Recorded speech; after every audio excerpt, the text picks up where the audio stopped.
Hi everyone. So 11th and 12th physics set number 4ல இருக்கும். ஒரு happy news என்னன்னா நம்ம ஃபுல்லாவே 5 மார்க் முடிச்சிட்டோம். இருந்தாலும் ரொம்ப ஸ்ட்ராங்கா போணும்னு சொல்லிட்டு ஒரு எக்ஸ்ட்ராவா 4 5 மார்க் கொடுத்திருக்கேன் 11th க்கு 12th க்கும்.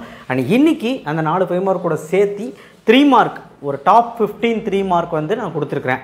ஸோ யூனிட் வைஸ் நான் கொடுத்துருக்கேன், புக் பேக் நம்பரும் நான் கொடுத்துருக்கேன் தமிழ் மீடியம் இருக்கனால. ஸோ 3 மார்க் வந்து கிட்டத்தட்ட ஒரு 4-5 யூனிட்டில் நான் ஃபஸ்ட் வால்யூம் ஃபுல்லாகவே கொடுத்துருன்னு வச்சுக்கோங்களேன் 12க்கு. அண்ட் 11th பொறுத்த வரைக்கும் கலந்து கொடுத்துருக்குறேன். ஸோ எனக்கு தெரிஞ்சு அடுத்த செட்டில் 3 மார்க் முடிஞ்சிடும். ரொம்ப ஹாப்பி ஆயிடுவீங்க. செட் நம்பர் 5லே 3 மார்க் முடிஞ்சிடும். செட் நம்பர் 6 வரும்போது நம்ம வந்து என்ன பண்ணிடலாம் அப்படின்னா 2 மார்க்கு கொடுத்துருவோம். எனக்கு தெரிஞ்சு செட் நம்பர் 7 முடி போகும்னு நினைக்கிறேன். 7 செட்டு நான் சொன்ன மாதிரி 7 செட்டில் முடிச்சு காமிக்கிறேன்.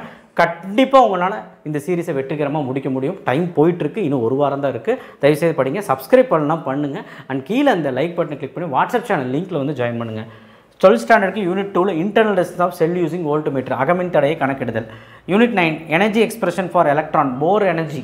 இது யாருமே படிக்கிறதே இல்லை. போர் nth ரேடியஸ் படிக்கிறீங்க, இது யாரும் படிக்கிறது இல்லை. 3rd கொஸ்டின் புக் பேக்கில். யூனிட் 10ல் டிரான்சிஸ்டர் ஆஸ் எ சுவிட்ச். டிரான்சிஸ்டர் என்பது ஒரு சாவியாக, ஒரு பெருக்கியாக, ஒரு ஆசிலேட்டர். அதாவது டிரான்சிஸ்டர் வந்து as a amplifier, transistor as oscillator, சுவிட்ச். இது மூணுலேருந்து ஏதோ ஒன்று கேட்க போகிறாங்க, பார்த்துக்கோங்க, படிச்சுக்கோங்க. இது கொஞ்சம் மூணுமே ஒரு மாதிரி இருக்கும். ஆம்பிளிஃபையர் ஆசிலேட்டர் பெருசாக இருக்கும், பட் ஈஸி தான். ரொம்ப டஃப்பாக இருந்ததுன்னா இன்றைக்கி ஏதோ ஒன்று மட்டும் சுவிட்சு ஆம்பிளிஃபையர் மட்டும் படிச்சுட்டு ஒன்று விட்டுட்டு ஒன்று நாளைக்கு படிங்க. ரொம்ப நல்லா படிக்கிறவங்க எல்லாமே படிச்சுக்கோங்க, முடியாதவங்க ஏதோ 2 மட்டும் படிங்க இதில், ஓகேவா? ஏன்னா 3 மார்க் முடிக்கணும் இன்றைக்கி. Unit 1 torque experienced in uniform electric field. 6வது கேள்வி பாயிண்ட் சார்ஜ். 17வது பேரல் பெட் கெப்பாசிட்டி. 18வது energy storage. 20 capacitor series parallel. Unit 5ல் வந்து ரோமன் நம்பர் 2ல் 5th 6th, ரோமன் நம்பர் 3ல் 6th. யூனிட் 2ல் யூனிட் 5 இது சரிங்களா. யூனிட் 2ல் ரோமன் நம்பர் 2ல் 21, ரோமன் நம்பர் 3ல் 3. யூனிட் 3ல் ரோமன் நம்பர் 2ல் 9, ரோமன் நம்பர் 3ல் 11 14. How current sensitive of galvanometer increases. அவ்வளோதான். யூனிட் 4 வந்து 10 16 3வது சப்டிவிஷன், 3வது ரோமன் நம்பரில் 4வது வெர்ஷனில். So AC with pure circuit, pure ரெசிஸ்டரை ஏசி சர்க்கியூட் வச்சு கனெக்ட் பண்ணி போடுறது. Advantage and disadvantage of AC over DC சரிங்களா. ஸோ அதையும் படிச்சுக்கோங்க. ஸோ இவ்வளோ தான் 3 மார்க்ஸ் இன்றைக்கி. 11th ஸ்டாண்டர்டை பொறுத்த வரைக்கும் 5 மார்க் வந்து extra 5 mark. Types of models 7th லெசனில் கேப்லரி ரைஸ் மெத்தட், இது கொஞ்சம் பெருசாக இருக்கும், போட்டு பாருங்கள். 10th யூனிட்டில் டைப்ஸ் ஆஃப் ஆசிலேஷன். 11th யூனிட்டில் sonometer, closed pipe, open pipe. 14th question நீங்கள் புக் பேக் நம்பர் நோட் பண்ணிக்க யூனிட் வைஸ். 3 மார்க் வந்து பார்த்திங்கன்னா யூனிட் 1ல் 2 3 4 uses of dimension analysis.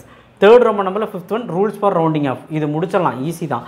Unit 3ல் ரோமன் நம்பர் 2ல் 1 4 5 6 எல்லாம் 2 மார்க் மாதிரி தான் இருக்கும். ரோமன் நம்பரில் 2nd static and kinetic friction booking.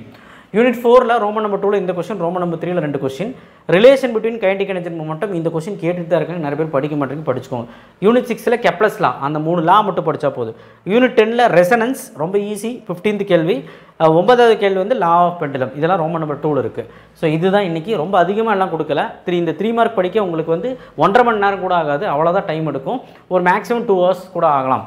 But ஆனால் இந்த 5 மார்க் படிக்க டைம் ஆகும். ஒரு வேளை உங்களுக்கு இன்றைக்கி 3 hours தேவைப்படலாம். ஏன்னா உங்களுக்கு ஒரு வேளை 3 hours படிக்க முடியலன்னா ஒன்றும் பிரச்சனை இல்லை. ஒரு 2 மணி நேரம் என்ன படிக்க முடியும் முடிச்சுட்டு, பட் 3 மார்க் முடிச்சிருங்க. 5 மார்க் ஒரு 2வது முடிச்சுட்டு மீதி எல்லாம் கூட நாளைக்கும் கூட நீங்கள் படிச்சுக்கலாம். ஏன்னா 5 மார்க் அவ்வளோதான், முடிஞ்சு. இன்னும் 3 மார்க் 2 மார்க் தான் சரிங்களா. அதனால் பிரச்சனையே கிடையாது, எப்படி கம்ஃபர்டபுளோ பார்த்து பண்ணுங்கள், ஓகே. வேணா மேக்ஸும் போடணும், மேக்ஸ் செட் இன்றைக்கி போடுவேன், கொஞ்சம் லேட்டாக தான் போடுவேன். பட் ஃபிசிக்ஸ் செட்டு இதுதான் இன்றைக்கி. செட் நம்பர் 4 வெற்றிகரமாக முடிச்சிருங்க. தேங்க்யூ.